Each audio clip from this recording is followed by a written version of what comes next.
What's up, Lions? For as little as $5 a month, you can help this show to grow while also getting access to our exclusive Pride content, which includes shows like Conspiracy Corner, Degenerate Gamblers, special interviews, Lions of Liberty roundtables, and much, much more. So check that out. Help us grow at lionsofliberty.com/support. Welcome to Electric Libertyland, here on the Lions of Liberty podcast, your weekly shot of culture, comedy, and liberty with your host, Brian McWilliams.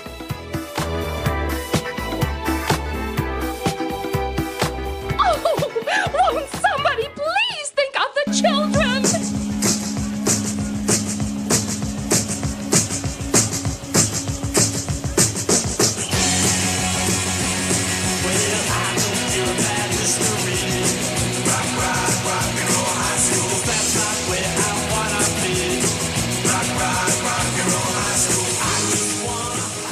What is happening, guys? Welcome to Electric Libertyland, episode number 65. Now, you might be wondering, why the hell am I playing Rock and Roll High School at the top of this here episode? Well, let me tell you, I'm going to get into that. I'm going to get into all of it, because it all ties into this whole March for Life bullshit that's been going on. But first off, before I get too deep, this is episode 65, which means you can find all the show notes for today's episode at lionsofliberty.com/ELL65. And want to get in some quick plugs at the top of the show to remind you guys, if you're in LA, if you're in the LA area, we're going to be doing a fantastic meetup with Jason Stapleton, with Dave Smith, part of the problem, with me and Mark, of course. And actually, I'm blanking on his first name because I get jackass, but he just was on the show on Monday. Wildstar, let's call him Wildstar, a.k.a. Q-Ball, the rapper who's running for governor in California. He's going to be there as well at a meetup in Los Angeles, actually in Hollywood.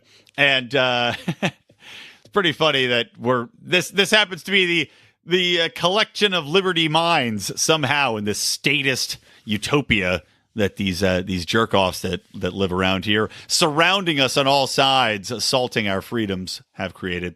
But we will be doing a meetup, so make sure you check out the show notes. You can RSVP to that if you're in the area. You do need a ticket. It's faux free, but you do need a ticket to get in. So that's going to be an awesome time. We're doing that this Saturday coming up on the 31st. So anyway, check that out. And I want to remind you guys to always check out Mark's show on Mondays. As I said, he had a great show this past Monday. And, of course, Odie on Felony Fridays, John Odie Odermatt, looking at the criminal justice system. My God, had to turn it off last week because I was so pissed off sitting in my car listening to the story of this chick, just a nice college girl working through school, decides that, okay, you know what, she knows a guy. He gives her weed sometimes. She decides to give him some Adderall and gets busted and sent to prison. Gave him like 2 Adderall pills. Makes sense. Why do we ruin a woman's life? Ruin a hardworking college student's life over Adderall pills during finals week. Makes perfect sense. So anyway, make sure you check that show out. All right, let's get into it. I'm already fired up, as you can tell. As always, I am fired up. But this week. Oh, God, this week. Let's just sum up what's happened in 1 week. So, not only did we have a $1.3 trillion spending bill get dropped on the desks of everybody in the Senate with 24 hours notice. Here you go. It's about 2,000 pages, guys. Enjoy. I'm sure there's not going to be any problems. I'm sure there's no horse shit that's been slipped in between the pages. Do they earmark it? Do they put little, like you fold the tab down on special parts of the book that you really enjoyed so you could go back later? Did anybody do that with this omnibus spending bill to let us know where the crap is in it? No, probably not. So they dropped that on the table. We've got John Starving Walrus Bolton, as I have now nicknamed him, because the guy with his asinine mustache looks like a walrus that has been too stupid to be able to find its own food for years and is slowly starving to death. He's now leading Trump's foreign policy decisions. What a great decision. Let's replace McMaster, a guy who I didn't like to begin with because I thought he was too much of a Warhawk neocon. And now John Bolton is stepping in to replace him. What a world. What a world. Somebody dump water on my goddamn head so I can melt away like the Wicked Witch of the West because I don't want to live in this world any longer.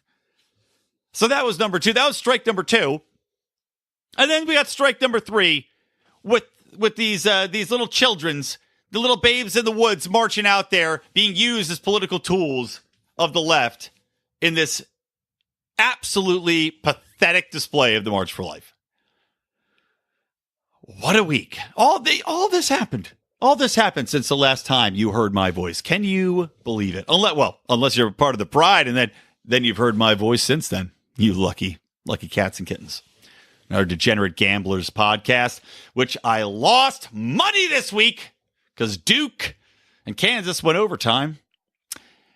Those schools can suck a dick. And if you went to those schools, I don't know you personally, but you can suck a dick.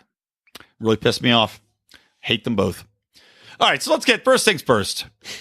Let's get into this March for Life shiz, shall we?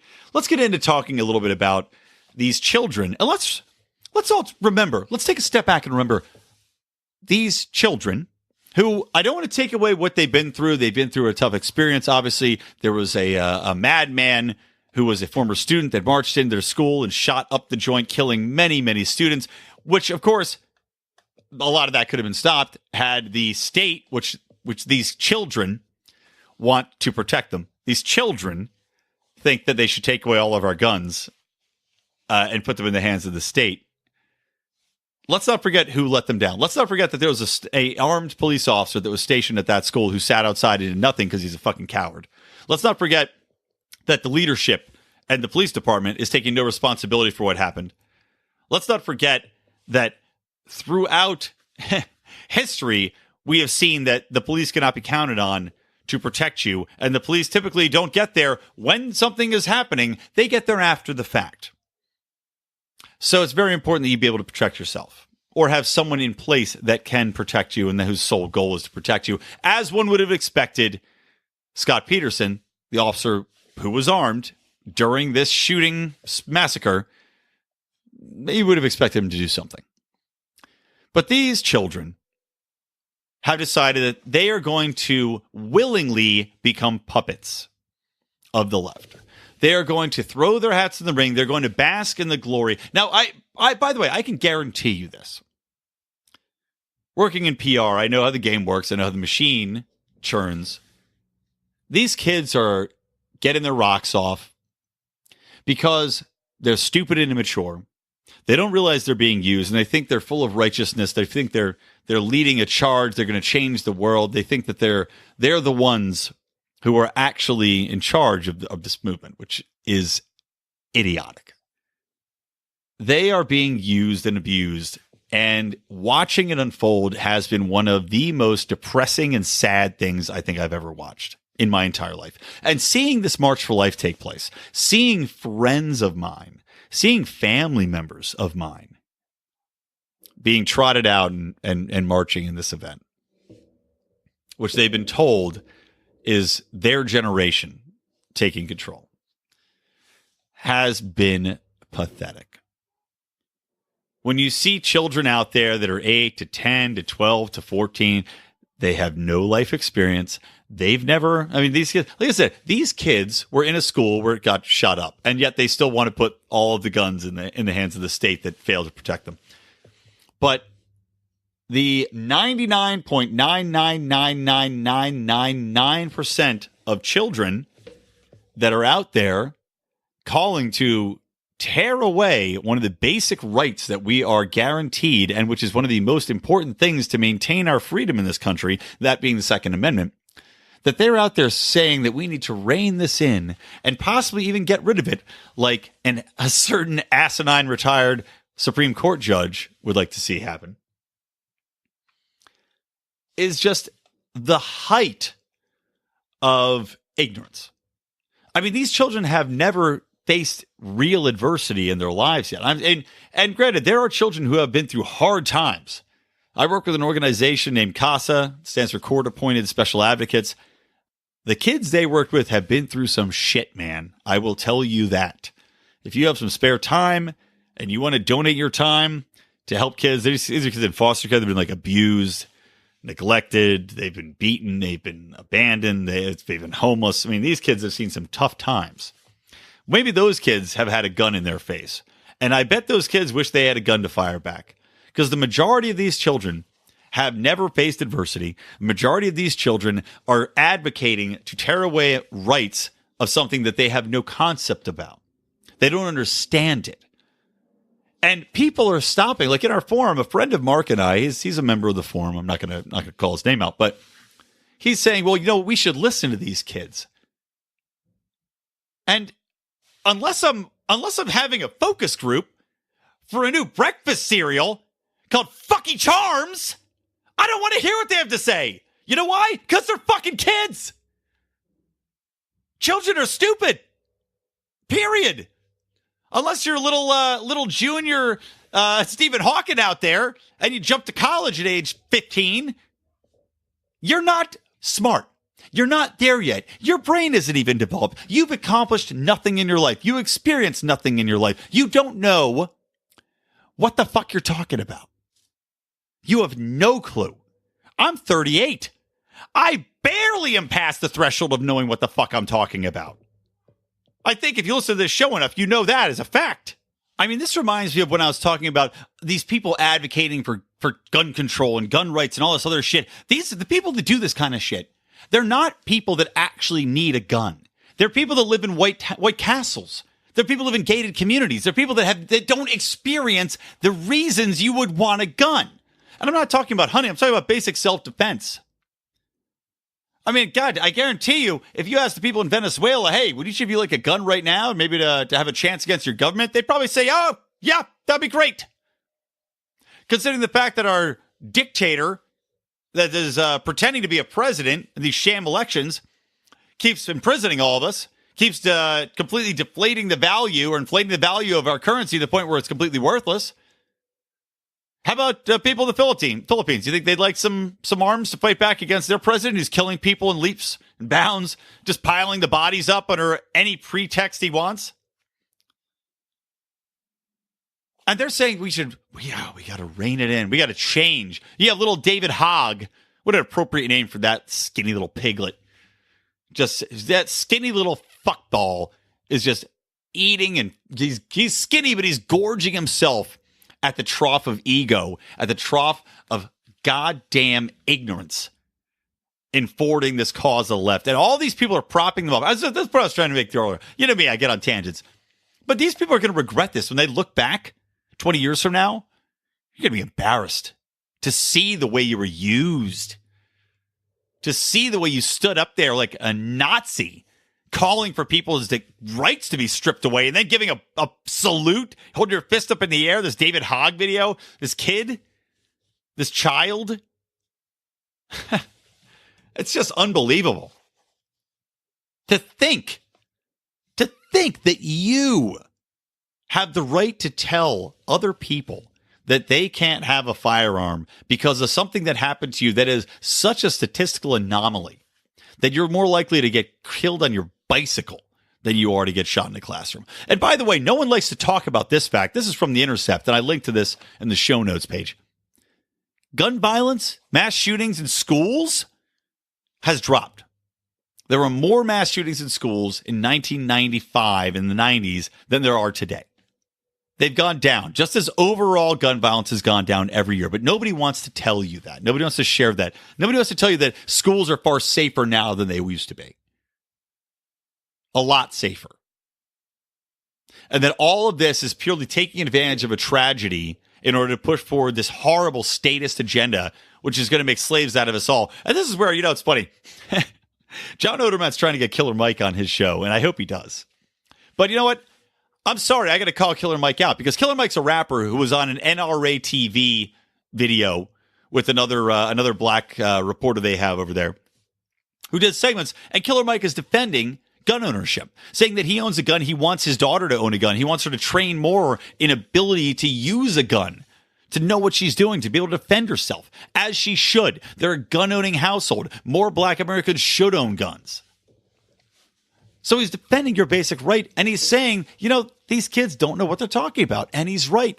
And he goes on to make the point that if you want the fastest way for not only Black Americans, but all Americans to go back into slavery, it is removing your access to firearms. That is your equalizer.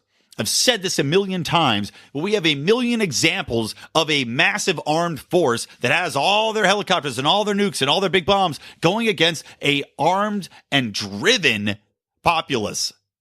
And you know who comes out on top? The populace. Because we vastly outnumber them and because we want it more. There comes a point where the government says, this ain't worth it anymore. We're losing in Afghanistan right now. We're losing in Iran right now. We lost in Vietnam. How do we lose? Because you have an armed populace that knows the country, that's willing to fight for it. And the government's not going to drop nuclear weapons on everything. They're not going to, you can have all that heavy military firepower you want, but you're not going to use it because then what are you going to reign over? A wasteland? You need the populace to pay your bills. You need the populace to give you any power. You need them to pay your goddamn taxes that you feed off of like the leech that you are. So to say that we should rein back gun rights in any way is just insulting and stupid. And I'm watching this, watching this March for Life. Like I said, I'm watching these stupid signs where people don't know what they're talking about. They're completely mislabeling things. Again, nobody still understands what the difference is between an assault rifle and an automatic weapon. They seem to still be interchangeable. It doesn't matter how many times we go through this. And you can't explain the difference, or else it's called gunsplaining, according to the Washington Post. Because, explain. By the way, I love how nowadays, anytime you explain to somebody why they're wrong, it doesn't matter that you're right. It's just now you can't do that because it's condescending to the person to tell them why they're wrong. So it's explaining. Insert here -splaining. Whether it's mansplaining or gunsplaining or liberty-splaining. It doesn't matter. You're not allowed. It's politically incorrect now to explain to somebody why they're not right. That's the society we live in now. So anyway, you got little Nazi David Hogg up there, and I just couldn't help thinking of this March for Life. It should have been called the March of the Wooden Soldiers. And there's a movie I used to love called The March of the Wooden Soldiers. It had Laurel and Hardy in it. If you're familiar with them, Laurel and Hardy one was a fat man with a Hitler mustache before. I think it was before Hitler was real big, I think. Before Hitler really splashed onto the scene, with his song and dance. And then one guy was a skinnier doofus. The fat Hitler guy, he was a little more clever. The doofus skinny guy, he was just kind of a knucklehead that followed him around. But they're in this place called Toyland, from the musical Babes in Toyland. So this was a take on it back in the 40s. And I'll never forget, they had this little thing called a peewee. It was basically like a dried cat turd, and you'd put it on the ground, you whack it with a stick, and then you hit it, and it would fly off like a boomerang, and then use it as a weapon. I guess that was their Second Amendment. But I'm watching this March for Life. I'm watching these kids go out there and just get off. It's so high on the media attention they're getting. Because let's not forget, these kids really, they've been through some stuff, and I'm sure they think they believe what they want to believe. But really, this is just all about their ego. This is all about them being celebrities. They're children that are getting some excitement. They're getting attention. And if there's one thing we know, it's that children crave attention. So enjoy this attention, children. Enjoy being the tools of your masters. And that's where this March of the Wooden Soldiers comes to bear. Because this movie had the wooden soldiers, which were made by accident to be 8 feet tall instead of their original size by these two bumbling doofuses, Laurel and Hardy, in the movie. And they wind them up, though. When they're under attack, they wind them up, and the wooden soldiers just march out blindly forward, marching forward. They just wind them and they go. And that's what this reminded me of. You got these idiot babes, and you've got them just wound up. The left just winds them up, and they march blindly. They don't think about what it means. They don't think about the ramifications. They don't think about whether or not it's a basic right of society to have it. They don't think about any of this shit. They just march forward, driven by the toy makers that control the left. And it is purely disgusting. What can we do to combat this, you might ask? Well, there's one student that's a pro-guns rights activist who was at that school. He's doing some good work. But really, I just think you just let it peter out. The more attention you give these kids, the more they're going to stick around. The closer that one little girl's going to shave her head, the more Nazi salutes David Hogg is going to give. And God, what an unlikable face on that kid. Oh, Jesus Christ. God, he's an unlikable child. But we just have to move along because it doesn't matter. They're not going to rein in the Second Amendment rights. You can ban bump stocks. Go ahead. Go ahead and ban a bump stock, man. But when there's more guns than people in this country, good luck. And people are crowing about this, that there were 100, there were 1 million people, so they claim, which is, by the way, bullshit, because they were saying 850,000 people showed up at the March for Life in D.C. Meanwhile, an imaging company that actually takes the numbers based upon the photographic evidence puts it around 250. But they're claiming 1 million people are out marching for this to rein in the Second Amendment. Now, considering the fact that America's got something like 320 to 350 million, I haven't Googled it recently, but it's over 300 million. We're talking about less than 1% of the population that's really fired up about this. So good luck with that, guys. Good luck with your 1% that's real fired up to rein in our basic Second Amendment rights that protect us from the government and allow us self-defense. Good luck getting our guns. Why don't you come get them? Why don't you see how it works out? Just so stupid. Such a waste of time. A waste of time, a waste of energy, a waste of media coverage. The media can't cover it enough. They can't bend over backwards enough to cover this. Goddamn shills. Shills for the state, shills for control, shills for completely being just authoritarian in every possible way. And they have no qualms of using little children to get their way, nor do all these parents marching out. And that's also just utterly disgusting to me. These parents that are brainwashing their children, indoctrinating them in the way that they think the world should be. It doesn't matter that they're children. It doesn't matter that they should be doing other things like playing, like letting their minds grow and being intellectually curious. Because no, let's make sure to stunt that growth. Let me ask this. What's worse, smoking or an overbearing parent that makes you go to fucking Right for Life marches and stymies your intellectual growth by putting you in a little box? How about that? How about you let your children's brains expand in the ways that they need to expand, and rather than painting them into a corner and then telling them to take a time out if they dare to challenge the dogma that you bring to bear, you pathetic fucks. Every goddamn person that brings their child out to one of these marches should frankly be brought up on child abuse charges. Just can't stand it. Babes in Toyland, man. Toyland, Toyland, brainwashed girls and boys land. All right, we'll take a break. We'll be right back. My name is Dale Kearns, and I'm running for United States Senate in Pennsylvania as a libertarian. I'm a concerned citizen who has had enough. I work as a project manager for an electrical contractor in southeastern Pennsylvania. There I manage large commercial and industrial projects. I'm a husband and a father of 2 energetic little girls. I'm running to advocate for a society where my girls have more liberty, not less. Will you support our campaign? Unlike my competitors, I'm not a career politician. I don't have millionaire and billionaire donors. I'm running for Senate in Pennsylvania because I want to take the message to Washington that we want government out of our lives. Will you let me be your voice? Let me be the voice that says we will not walk quietly down the road to serfdom. The voice that says we need free market solutions. The voice that says we need to end the failed war on drugs. The voice who will fight for the forgotten man, non-violent offenders wasting away in prison, and addicts who are afraid to speak up and seek the help they need. We are seeking members for our campaign team. I encourage you to apply. We need donations to help us spread the message of liberty across the state. We can go on hoping for liberty to happen, or we can fight together. I hope you choose the latter and join me today. Find out more at dalekearns.com. Paid for by Dale Kearns for office. Oh, won't somebody Somebody please think of the children!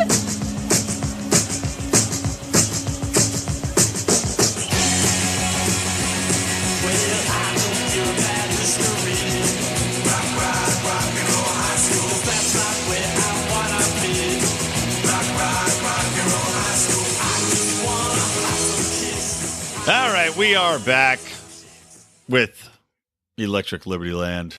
Episode number 65, which means you can find it at lionsofliberty.com/ELL65. Now, I did promise I'd tell you what the hell I'm talking about this rock and roll high school. So, in response to the fabled media-created / exaggerated myth of accelerated school shootings, one Pennsylvania school decided that their solution was going to be they were going to put a bucket of rocks in every classroom. And that was going to be how children were going to defend themselves against armed attackers. Because, you don't want to give the teachers guns or anything like that. Which, by the way, they did a poll. That was the least popular option. I don't know why. I don't know why people, they trust their children to go to school with teachers all day, every day. And teachers are revered in our society. God forbid you attack a teacher's union. You will be pilloried. You'll be dragged in the streets, drawn and quartered by horses like the Romans did. And, you can't say shit. But we bring up the fact that, hey, why don't we give these very trusted, very revered members of our society that we trust with our children every day anyway, why don't we give them guns to protect these kids in case somebody comes in shooting at them? Nope, everybody hates that idea. So instead, rocks. Hey, Bobby. Hey, put that gun down. I got a pretty big rock in here, and a bunch of these kids, they have rock. They're not as big as my rock because I'm the teacher, so I have the biggest rock. But these kids also have smaller rocks. They're probably between, I would say, 6 to 7 ounces. They're going to sting. When you get a rock thrown at you, it's going to sting at least a little bit. So you get out of here. You get out of here. Rock and roll high school. This is like a bad sitcom pitch. Fucking retarded. All right, but moving on. We've talked enough about the March for Life and gun control, I think, for this episode. Let's get into a little bit of the omnibus spending bill. I haven't read it. You know what? The only person that has read it is Rand Paul. Because really, how can you read a 2,000-plus page bill that's dropped on your desk with 24 hours to vote on it? But good old hashtag Randy Pants. Guys, we got to bring back the hashtag Randy Pants. I'm saying it right now. You out there, listeners, when you retweet this episode or you tweet about Rand Paul, you make sure you hashtag Randy Pants. He loves it. I love it. Your mom loves it. Everybody loves it. But Randy Pants stepped up. I wasn't sure he was going to because he was being wishy-washy. He was like, I don't know if I'm going to oppose it. But he tried to read it. I think he got through 90% of it. And he live tweeted it, which is great. Because not only did he get some press for that, rightfully, but he also gave us a little insight into some of the shit in the bill, which, there was all the garbage you'd expect. There were obviously a ton of it's for military spending. There's stuff about funding the wall in there. There's stuff about funding the Democrats' special projects in there. Granted, there's no cuts to spending. It's a massive, massive spending bill that does nothing to rein in the national debt. Meanwhile, I love that. Just for 1 second, I'm going to talk about these March for Lifers. These March for Lifers, they're reining in. They go, won't somebody think of the children? Meanwhile, we're assuring that the children get completely screwed over and that our empire crashes in upon itself, the empire that is the United States, because we're going to just go into huge deficits to the point where we can no longer pay our bills, and that'll be that. That's the fall of the empire. Ron Paul's calling it. I'm going to call it. I think everybody's calling it. Because when you have people in Congress that don't give a flying fuck, when you've got Republicans controlling everything that is supposed to be the fiscally conservative arm of this monster, and they're pushing through bills that do absolutely nothing to rein in spending, what do you expect? There's nobody at the controls anymore. There's nobody steering the ship. It's like a freight train just running away. There's no stopping it now. I think Rand Paul even said that. There's no stopping it. They made a deal with the Democrats not to rein it in, not to say, hey, we want to cut it down, but we'll meet you halfway. No, nothing. Of course not. No, they make a deal to make sure that the Republicans get funding for the military, to keep the military-industrial complex running strong, to make sure we keep killing people overseas in wars that we don't need to be fighting. Well, the Democrats are just peachy fucking keen with that, aren't they? They say, oh, sure, you can keep bombing people, but make sure we keep getting to keep our people on the welfare rolls. Make sure we keep our social spending up so they keep voting us in office. Make sure they don't take their goddamn mouth off the teat, not even for a second. Because then they might actually have a concept of what independence was. Maybe they'd actually learn to take care of themselves if we weren't there. We cannot allow that. Shit, maybe the world would learn to take care of itself if America wasn't the, what do they call it? The nation's police? A global force for good, as the Navy positions itself in its commercials. A global force for good. Global nannies. So anyway, Rand's tweeting this thing out. He read quite a bit of it. This bill that nobody read but him. And I'm not going to spend too much time on it because what is there to say? It's done. It's in there. Until we have, these gun control nuts, they want a new wave. They're saying, oh, your time's up. Well, you know what? I'd like to see the time's up for people that are actually not fiscally responsible. So that's what we really need to concentrate on. Let's get some fiscally responsible people in there. Otherwise, we're all going to be in the poorhouse soon enough. But here's what Rand's my favorite treat. It is a treat. This is a Rand tweet treat. This gem. This is like the second tweet he sent out. It's so funny. So on page 207, 2,000 pages to go, reading about the ever wasteful, 6 billion National Science Foundation. Remember the $350,000 the National Science Foundation spent asking if Japanese quail are more sexually promiscuous on cocaine? I mean, granted, inquiring minds want to know. And I'm not going to lie to you. I'm going to look up the result of that study because I'm actually very curious now. But it is a perfect example of the amount of wasteful spending that goes on. And this is the kind of stuff that's getting tacked onto this bill because no one's reading it. Everybody's earmarking, everybody's pork bellying. It's just a ridiculous and insulting joke. And Trump's up there saying, I'm never going to sign one of these again. Was like, well, you didn't have to sign this one, did you? Why did you sign this one? I mean, you are the state, right? Donald Trump has become the state. He has become the swamp. He's become everything we hoped he wouldn't. And it's other than the tax cuts and the cuts to regulations, hopefully those keep going. But other than that, I'm finding a lot hard to like about Donald Trump. He's definitely fallen to the wayside as far as I'm concerned, as far as what libertarians can take away from his presidency. To segue perfectly into the next topic, which is the zombie corpse of John Bolton has once again stuck a hand out of the grave, plunged it through the earth upwards into the air, and snagged Donald Trump's leg with a death grip. Why does John Bolton keep getting jobs? Number one, he looks like an asshole. As I said, starving walrus should not be getting any job. When you don't have even enough confidence in your face that you have to cover it with a giant mustache like that. Why should I think you have enough confidence that I should believe you on foreign policy? Especially when you've been wrong every goddamn time. The Iraq War, John Bolton, huge cheerleader for that. Hugely supportive of getting us involved, getting us right in the middle of that shit. Super supportive of them having all the weapons. Super supportive of us going in there, getting in this quagmire, which we are still in the middle of. You know what else John Bolton's for? Getting us in a brand new quagmire with Iran. He wants to get rid of the whole Iran deal. The only good thing from Obama's tenure, he wants to get rid of that. He's more than happy to get us in a war with them. He's also more than happy with a preemptive strike against North Korea. John Bolton wrote in a Wall Street Journal essay in February about possible preemptive action, saying that it's perfectly legitimate for the United States to respond to the current necessity posed by North Korea's nuclear weapons by striking first.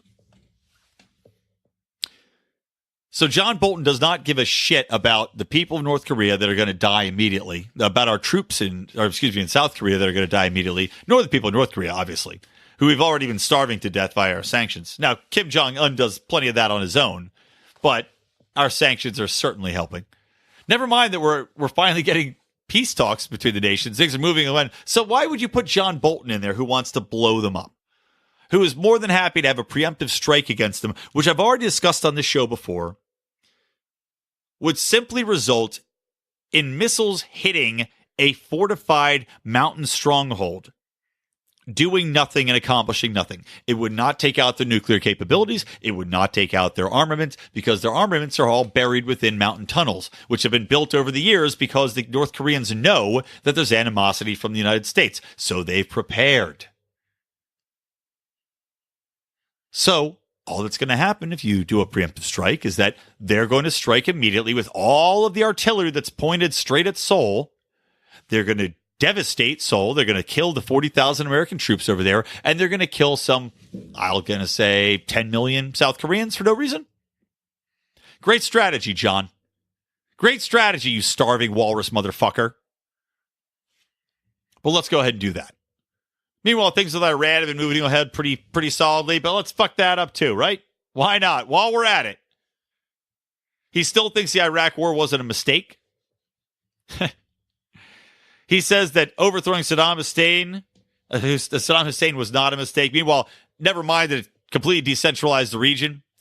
Never mind that the United States is still over there. Never mind that the rise of Al-Qaeda, the rise of the Taliban, the rise of all of these terrorist organizations coincided with Saddam Hussein's falling because he kept those completely rabid animals in check. But, it's great that he's out there because, he was a meanie and we didn't like him. And, of course, the last thing John Bolton believes that Russia should be dealt with severely. And that he believes Russian interference in the 2016 election is a, quote, true act of war and one Washington will never tolerate. So, to recap, to date, there have been 10 indictments against Russian hackers for buying Facebook ads and various other ridiculous things like having Hillary Clinton cages made up. That's considered an act of war now. Because I'd consider that trolling for the most part, personally. I don't understand how Trump can put this man in place and respect anyone, especially his base. Maybe that's why he needs this wall so badly, why it's had to be involved in this spending bill, why he's now stumping for the military to pay for the wall. Because there's one thing he still has, it's this wall. It's immigration. That's the only thing he has left for his base. Because you've reneged on this promise to keep us out from regime change if you're putting John Bolton in a position. If you're listening to him, John Bolton's a madman. John Bolton is Hillary Clinton with a bigger mustache and better suits. I mean, my God, he's put in Pompeo, whatever you say, with former head of the CIA, a man who was completely complicit, a war hawk, and completely complicit in the deep state. Gina Haslett, or whatever the hell her name is, Halsey, a woman who's a big fan of torture sites, a big fan of black sites, a big fan of all sorts of nefarious CIA underhanded actions as the head of the CIA, a career deep stater, slide her in there, and now John Bolton is taking over? I mean, this is who you're bringing in as your right-hand man, as your closest advisor on foreign policy? It's just depressing. It's been a depressing week, guys. I mean, shit. I don't know what else you could say about it because, it's just the worst possible appointment. I don't think you could pull a name out that would have been worse than this. There is no name worse than this, apart from Hillary Clinton herself. And really, there ain't much difference between John Bolton and Hillary Clinton. Well, you know what? Let's end this episode on a little bit of a high note. How about that? Because hell done froze over. Mitch McConnell, the great Satan himself, Mitch McConnell has actually done something right. Yeah, old Mitchie has introduced a bill that would legalize hemp as an agricultural product. It's a thing that you think would have happened decades ago. A product that has 1,000,001 uses. It's amazing. It's like lemons. What can't you use lemons for? They clean, they flavor. You can squirt them in eyes for self-defense. That school should put buckets of lemons in the classroom. Side note, when I was really drunk many years ago, before my eyes got ruined from staring at a computer, I used to squeeze lemon juice in my eyes to sober up. Try it.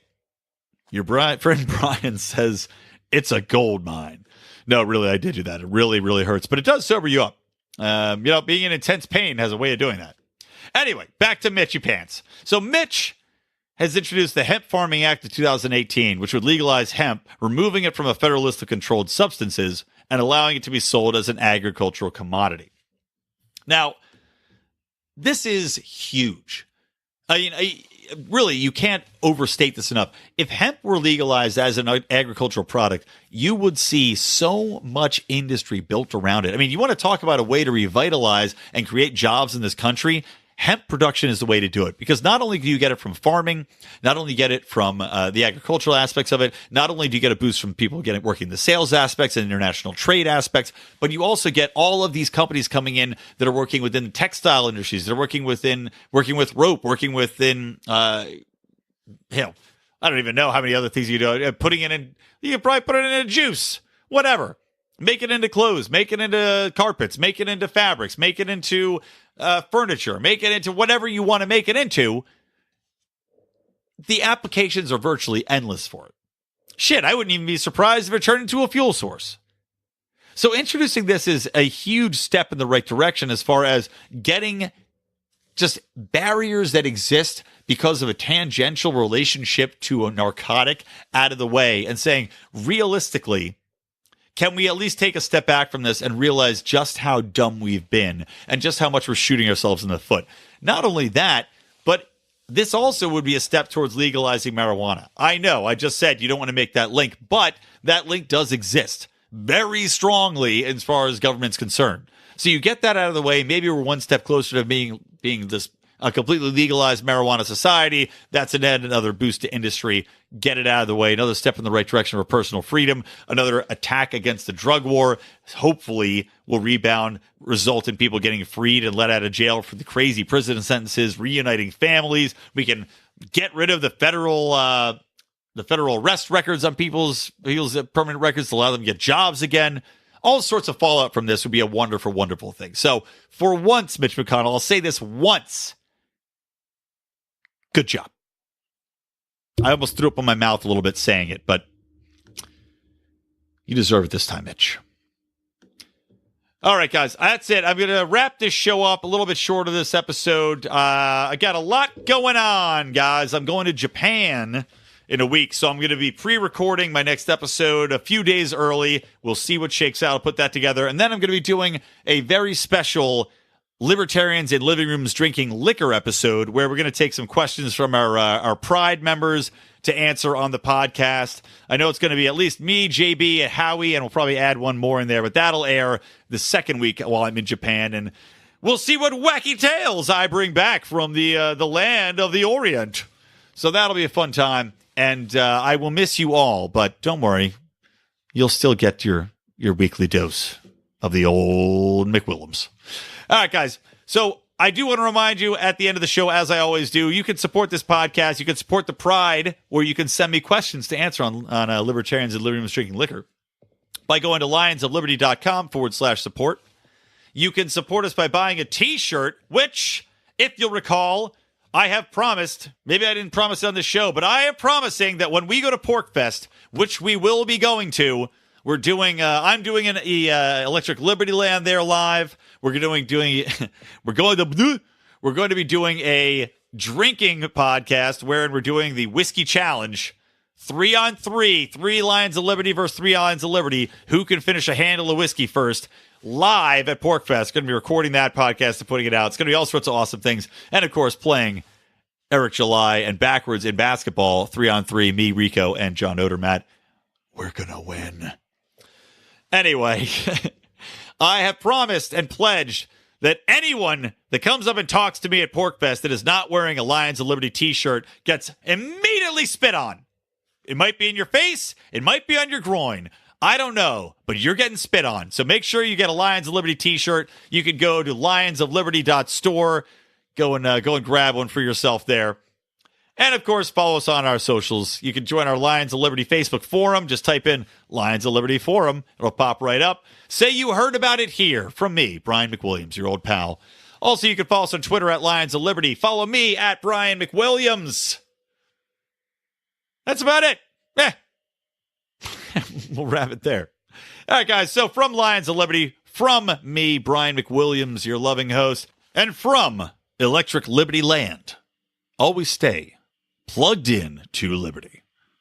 And hopefully, I'll see some of you in Hollywood this Saturday.